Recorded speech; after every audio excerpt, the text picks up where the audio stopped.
दोस्तों नमस्कार।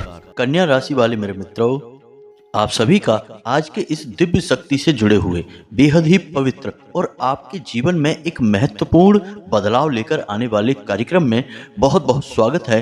हृदय से अभिनंदन है। माता रानी आपकी हर मनोकामना पूरी करें और आपके हर बुरे और भले वक्त में आपका साथ दें। दोस्तों, आपके घर को इन तीन बड़ी दिव्य शक्तियों ने अपने पवित्र ऊर्जा के आवरण में घेर लिया है। हम कह सकते हैं कि ये तीनों दिव्य शक्तियां आपको कुछ विशेष देना चाहती हैं, किसी बड़ी आने वाली आफत से बचाना चाहती हैं। अब इसमें दोस्तों एक ऐसी दिव्य शक्ति है जो आपके जीवन से, आपके घर से जुड़ी हुई है, यानी आपकी अपनी सबसे बड़ी शुभ चिंतक दिव्य शक्ति है। लेकिन अब तक आपने ना तो इसे पहचाना है, ना ही इसका सम्मान किया है, उल्टा इसका निरादर ही होता रहा है। लेकिन यह दिव्य शक्ति आपसे ना तो नाराज है और ना ही आपके जीवन में कोई परेशानी लाना चाहती है। यह कई वर्षों से आपके साथ है और आपके जीवन में आने वाली हर भयानक से भयानक मुसीबत को किसी न किसी प्रकार से रोक देती है, या फिर उस मुसीबत से बाहर निकलने का रास्ता किसी न किसी प्रकार से आपको बता देती है। अब आप जरा विचार करके देखिए कि आपके जीवन में कितनी बार ऐसा अवसर आया है कि जब आपका साथ किसी ने भी नहीं दिया, कोई भी आपके बारे में सोच नहीं रहा था, सब अपने अपने जीवन में व्यस्त थे, आप एकदम अकेले पड़ गए थे। उस समय आपके अंदर जो विशेष हिम्मत, साहस और सद्बुद्धि उत्पन्न हुई, वह इसी दिव्य शक्ति की देन थी। तो अब तक जो हुआ सो हुआ, कम से कम अब तो आप इसे पहचानिए और इसका सम्मान करिए। जब आपने इसके बारे में अब तक कुछ भी नहीं सोचा है, कुछ भी नहीं किया है, तब इसने आपकी इस प्रकार से रक्षा की है। अगर आप इसका सही तरह से विधि विधान के साथ पूजन करें, समय समय पर मान सम्मान करें, तो आपको यह दिव्य शक्ति कहां से कहां तक पहुंचा सकती है। जी हाँ दोस्तों, जरा विचार करने की बात है। तो कौन सी है यह दिव्य शक्ति और इसके साथ जो दो अन्य दिव्य शक्तियां हैं वो कौन सी हैं, और क्यों ये तीनों दिव्य शक्तियां आपकी मदद कर रही हैं, सारी बातें आज के इस विशेष कार्यक्रम में हम आपको समझाएंगे, सब कुछ विस्तार से बताएंगे। बस आपको करना इतना सा है कि इस वीडियो को पूरा देखना है। जल्दबाजी बिल्कुल नहीं करनी है। जल्दबाजी में ज्ञान हासिल नहीं होता है, केवल सस्ता मनोरंजन हासिल होता है, अज्ञानता के गड्ढे में गिराता है। तो आप सस्ते ज्ञान को न लेकर पूरे धैर्य के साथ हमारे इस वीडियो को देखिए। आपको निश्चित तौर पर कुछ अद्भुत, कुछ विशेष अपने जीवन के बारे में जानने को मिलेगा और जीवन में जो परेशानियां हैं उनसे बाहर निकलने का कोई ना कोई एक बड़ा समाधान आपको निश्चित तौर पर प्राप्त होगा।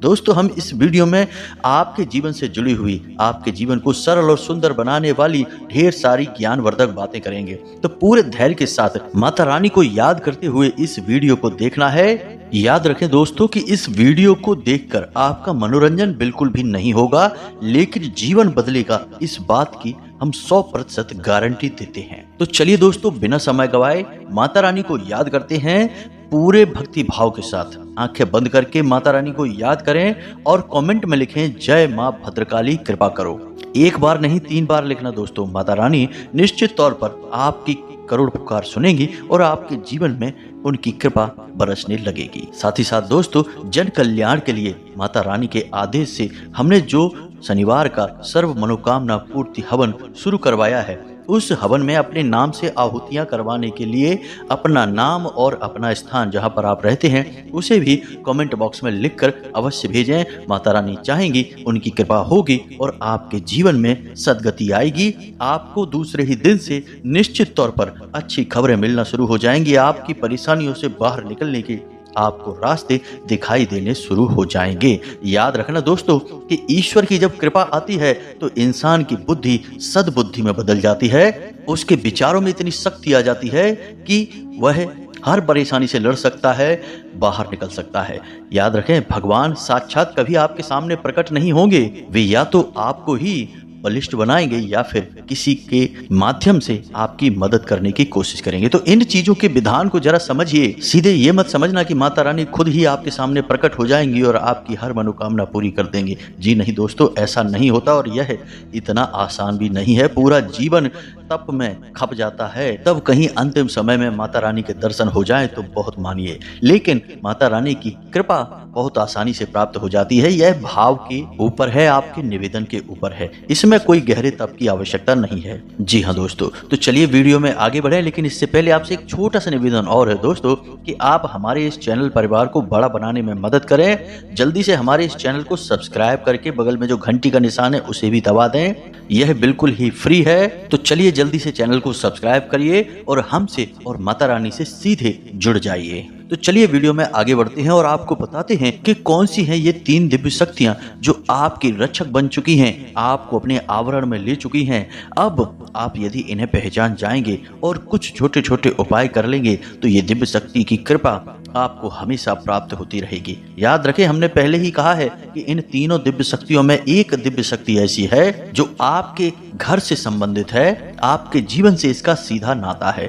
इसे आपको पहचानना बहुत अधिक आवश्यक है। दोस्तों याद रखें कि जो बातें हम आपको बता रहे हैं वे ना केवल ज्योतिषीय आकलन पर आधारित हैं, ना केवल वैदिक संस्कृति के आधार पर बताई जा रही हैं, बल्कि हमारे खुद के व्यक्तिगत अनुभवों के आधार पर भी हम आपको यह सब बातें बता पाते हैं।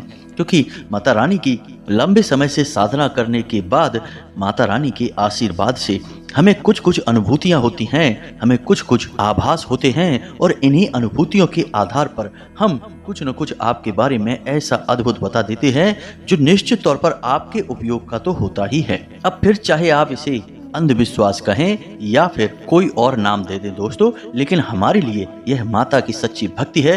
हमारे लिए यह जो ज्योतिष शास्त्र है यह एक जीवित शास्त्र है। तो हम तो वही कहेंगे जो हमें अनुभव होता है। हमें इस बात से कोई फर्क नहीं पड़ता है कि कुछ मंदबुद्धि और अधर्मी लोग हमारे बारे में क्या बातें करते हैं। जिनको विश्वास है, जिनके मन में आस्था है, उनके जीवन में निश्चित तौर पर परिवर्तन आएंगे, उनका जीवन सुखी होगा। हम यह बात लिख कर दे सकते हैं। हजारों लोगों के जीवन में आए हैं तो आपके जीवन में क्यों नहीं आएंगे? आप कोई अद्भुत या किसी दूसरे लोक में रहने वाले जीव नहीं हैं, आप इसी लोक में रहते हैं। और जो भी इंसान इस लोक में रह रहे हैं उनके ऊपर इस लोक के सारे विधि विधान, नियम कानून लागू होते हैं। तो इन सारी बातों को आपको बताने के पीछे हमारा मकसद यह है दोस्तों कि आप बिल्कुल भी अपने मन में अविश्वास लेकर ना आए। आपकी राशि के जातकों की एक बहुत बड़ी कमी यह है कि आपको क्या महसूस हो रहा है, आप इस बात पर कम ध्यान देते हैं, बल्कि आपके आसपास के लोग किस प्रकार की राय कायम कर रहे हैं, किस प्रकार की बातें कर रहे हैं, आप उन पर ज्यादा ध्यान देते हैं। और इसका नतीजा यह होता है कि आप कई बार जीवन में कुछ ऐसे निर्णय ले लेते हैं जो आपके स्वयं के फैसले नहीं होते। जी हाँ दोस्तों, जरा विचार करके देखिए, कई बार ऐसा हुआ है कि आपके दिल ने जो बोला है आपने उसे एक तरफ उठाकर रख दिया है और आसपास के लोगों की या फिर अपने मित्र की या फिर अपने परिवारजनों की बातें सुनकर आपने निर्णय ले लिया है। बाद में आपको पछताना भी पड़ा है इस बात के लिए। तो आप इन सब बातों पर ध्यान न दें। आपका जो दिल बोले, मन बोले, बस आप उस पर यकीन करिए। और हम यह बात जानते हैं कि आपका जो दिल है वह पक्का धार्मिक है, ईश्वर में विश्वास रखता है, धर्म में विश्वास रखता है और अंदर से बेहद ही साफ और शुद्ध है। जी हाँ दोस्तों, अब बात कर लेते हैं आपकी इस समय की ग्रह दशा की। दोस्तों इस समय आपकी ग्रह दशा अच्छी बनी हुई है। आपको कोई विशेष बड़ी हानि ग्रहों के माध्यम से नहीं होने वाली है। उल्टा आपको कहीं ना कहीं जो रुपए पैसे को लेकर परेशानी आ रही थी, यानी कि कहीं आपका रुपया पैसा अटका पड़ा था, वह आपको प्राप्त हो जाएगा। साथ ही साथ आपके कार्यस्थल पर आप किसी कार्य को लेकर बेहद ही उत्साहित रहेंगे और आपकी कार्यशैली भी निखर कर आएगी, जिससे लोग आपसे प्रभावित हुए बिना नहीं रह पाएंगे। दोस्तों हम आपको बता दें कि अगले 3 दिनों में आपकी एक विशेष इंसान से मुलाकात होगी जो आपका मार्गदर्शक बनेगा, मददगार बनेगा, आपको अच्छी सलाह देगा, यानी कि आपका शुभ चिंतक बनेगा। जी हाँ दोस्तों, इसी के साथ साथ धन के व्यय की भी स्थितियां बन रही हैं।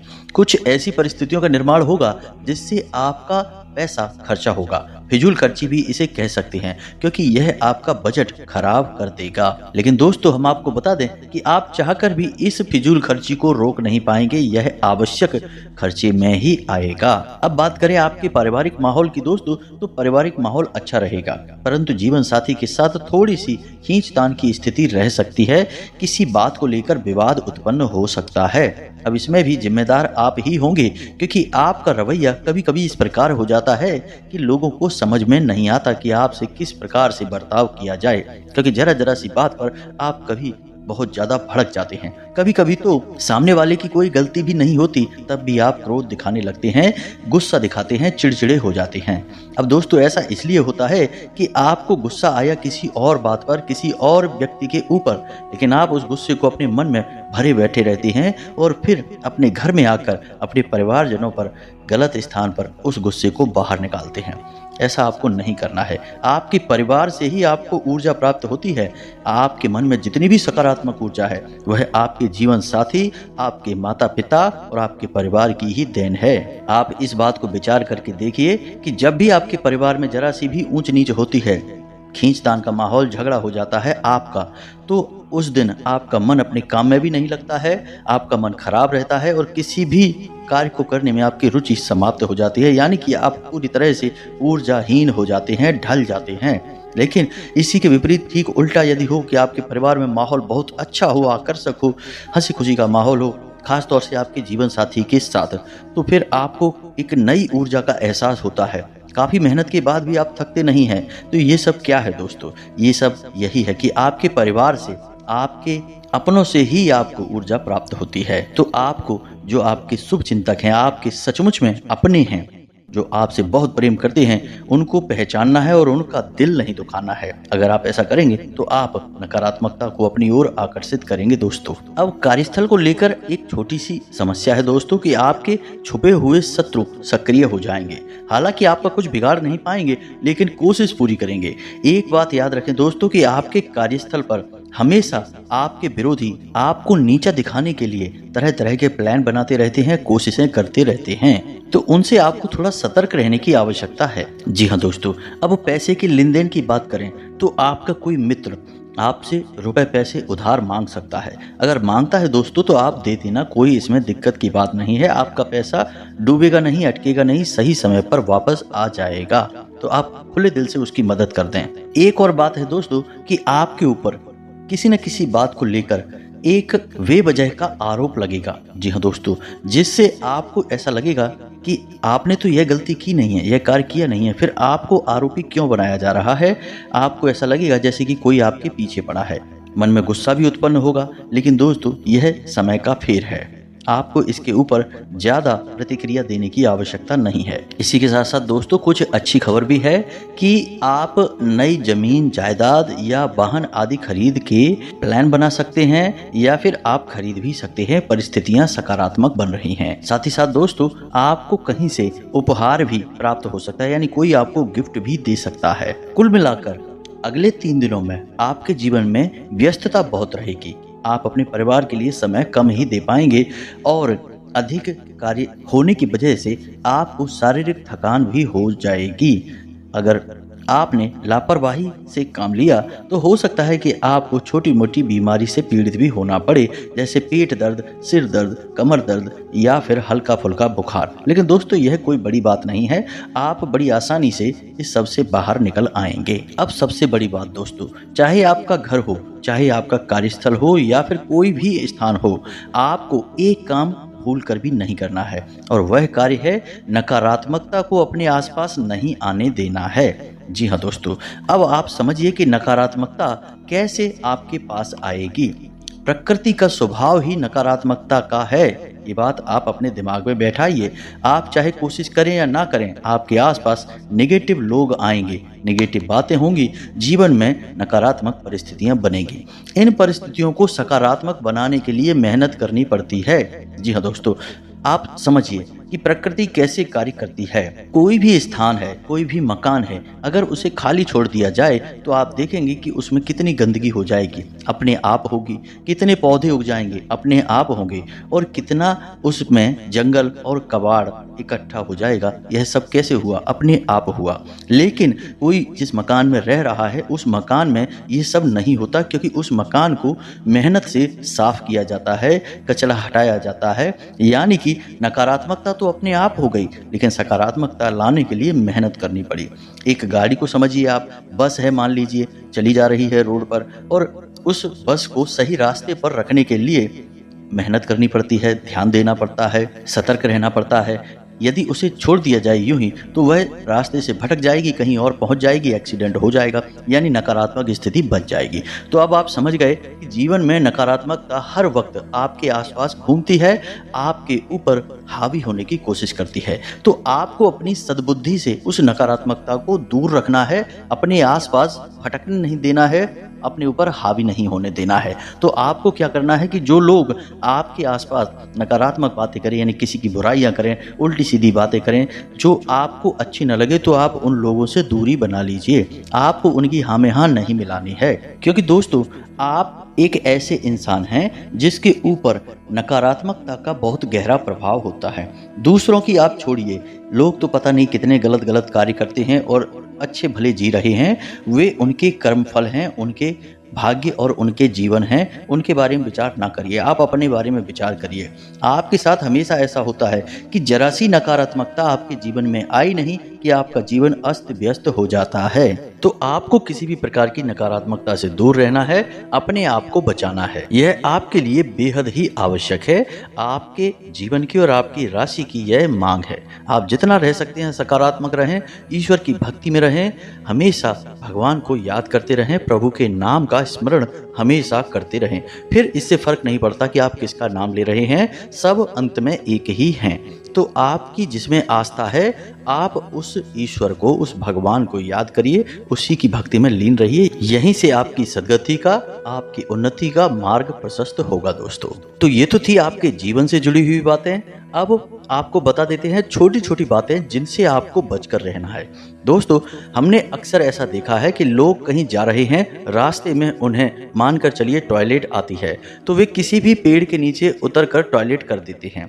अब वे ये नहीं देखते कि वो कौन सा पेड़ है। अब हमारे धर्म में हमारे जो ऋषि मुनि हैं, उन्होंने कुछ सोच समझकर ही कुछ विशेष पेड़ पौधों का धार्मिक महत्व बताया है। इनमें से कुछ पेड़ बहुत ही खास हैं, जैसे कि बरगद का पेड़ हुआ, पीपल का पेड़ हुआ, बबूल का पेड़ हुआ, नीम का पेड़ हुआ, या फिर गूलर का पेड़ हुआ।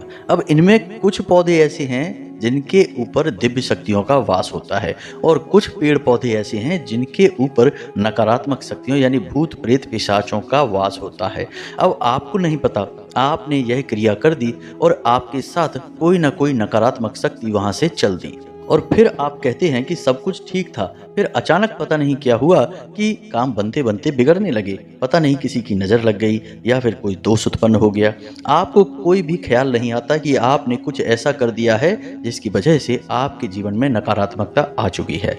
यही हाल तब होता है जब आप किसी की बुराई में या तो भाग लेते हैं या स्वयं बुराई करने लगते हैं। यह भी नहीं करना है। याद रखें कि नकारात्मक शक्तियां हर वक्त आपके आसपास, हर इंसान के आसपास घूमती रहती हैं। वे बस मौके की तलाश में हैं। आपने जरा भी गलती की, वे आपकी ओर आकर्षित हो जाएंगी। आपके घर का जो टॉयलेट है, लेट है, इसके जो दरवाजे हैं वे हमेशा बंद रखने हैं। चप्पल जूते यदि कहीं भी पड़े रहते हैं तो उन्हें व्यवस्थित रखने हैं और जोड़ी के साथ रखने हैं, कभी उल्टे नहीं करने हैं। अपने बेडरूम में कोई भी धारदार वस्तु नहीं रखनी है जहां आप सोते हैं, और सबसे महत्वपूर्ण कि बिस्तर पर बैठकर भोजन नहीं करना है। भोजन हमेशा जमीन पर बैठकर ही करना है या टेबल कुर्सी पर बैठकर, लेकिन बिस्तर पर बैठकर आपको भोजन ग्रहण नहीं करना है। तो इन सब बातों को आप थोड़ा ध्यान में रखिए और फिर सारी परिस्थितियां बदलने लगेंगी, यानी धीरे धीरे आपके अनुकूल माहौल उत्पन्न होने लगेगा।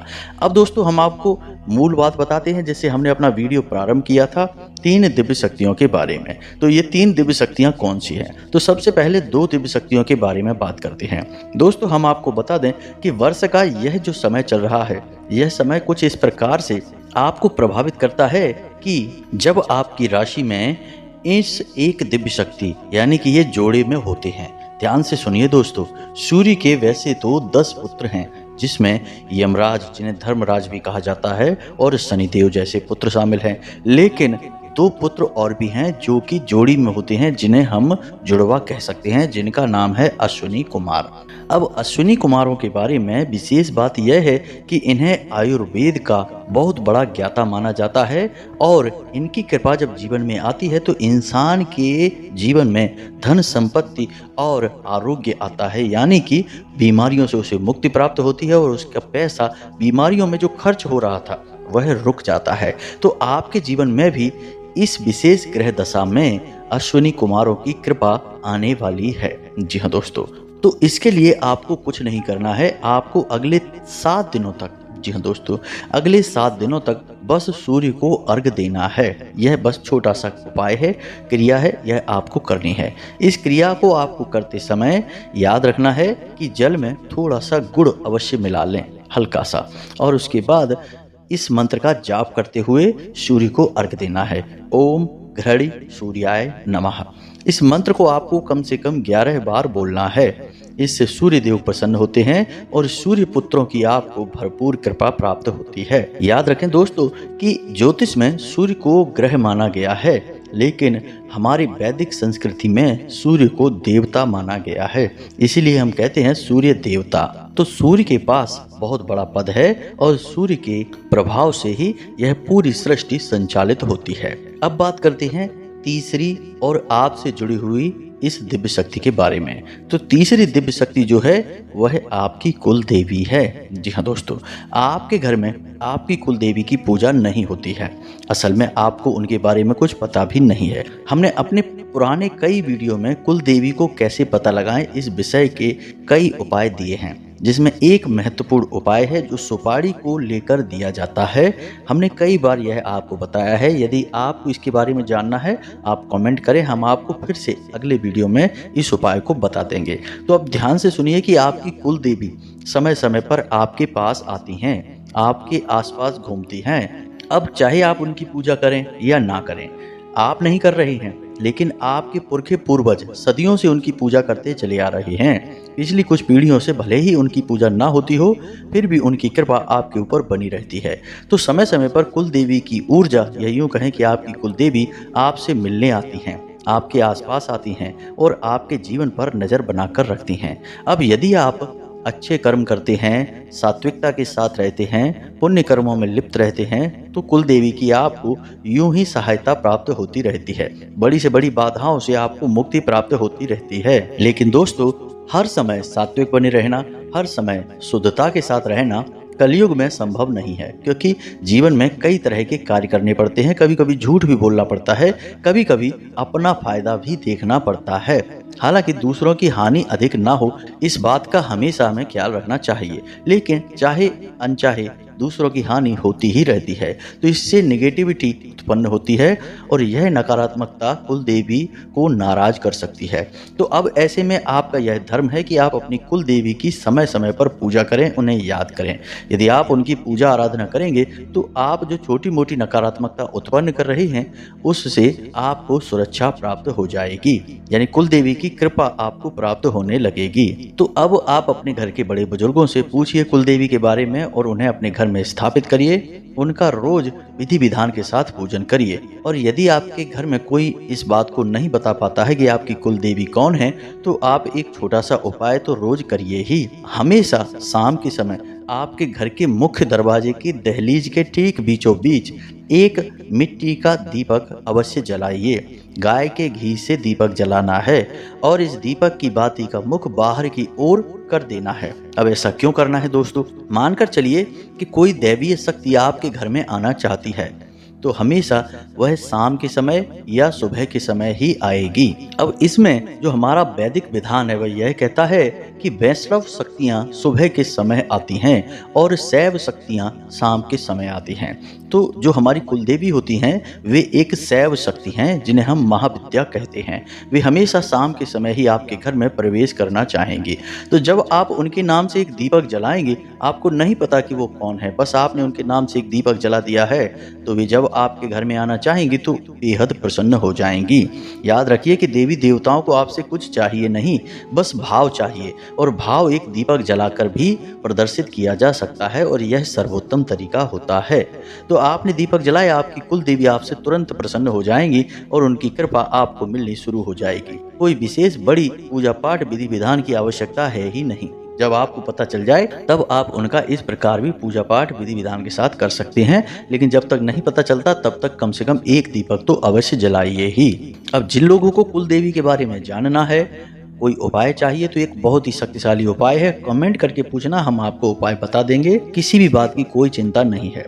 हमेशा शुद्ध रहिए, मन को साफ रखिए, पवित्रता और सकारात्मकता को मन में हमेशा बसाए रखिए। दैवी शक्तियाँ हमेशा आपका साथ देंगी। उम्मीद है कि जो हमने आपको बताया वह आपको अच्छी तरह से समझ में आ गया होगा। आप इसका प्रयोग करके अपने जीवन को बदल पाएंगे।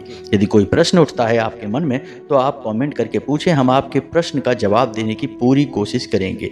इसी के साथ साथ आज के इस वीडियो को विराम देते हैं। कमेंट में पूरे भक्ति भाव के साथ जय माँ भद्रकाली कृपा करो अवश्य लिख देना। साथ ही साथ जय कुल देवी रक्षा करो यह भी अवश्य लिख देना। आपकी कुल देवी आपकी रक्षा करेंगी, माँ भद्रकाली आपके ऊपर कृपा करेंगी। मिलते हैं अगले ज्ञानवर्धक वीडियो में, तब तक के लिए धन्यवाद। जय माता की।